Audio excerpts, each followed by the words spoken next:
অধমেরা ধন চায়, মধ্যমেরা ধন ও মান চায়, উত্তমেরা শুধু মান চায়, মানই মহতের ধন।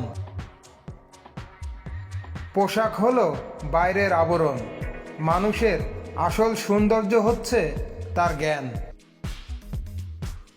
অতীতকে প্রাধান্য দিও না, ভবিষ্যৎ নিয়ে দিবাস্বপ্ন দেখবে না, তার চেয়ে বরং বর্তমান মুহূর্ত নিয়ে ভাবো।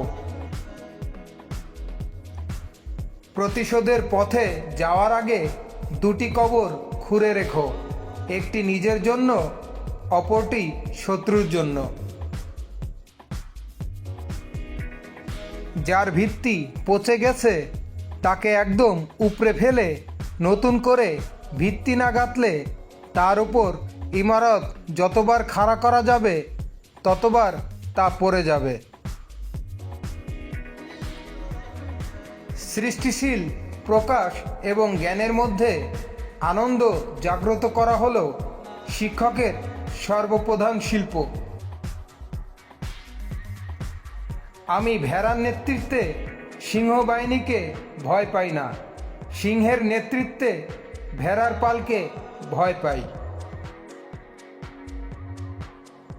আপনি যদি সফল এবং মর্যাদাবান হতে চান তাহলে মাথা নত করতে শিখুন, কারণ যারা মাথা নত করে না সময়ের বাতাস তাদের মাথা নত করে দিয়ে যায়।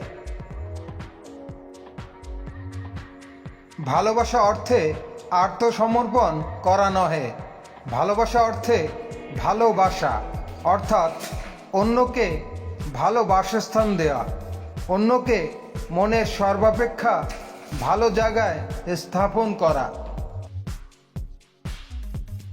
যত ধীরেই হোক কেউ যদি ক্রমাগত এগোতে থাকে তাকে কখনো নিরুৎসাহিত করো না।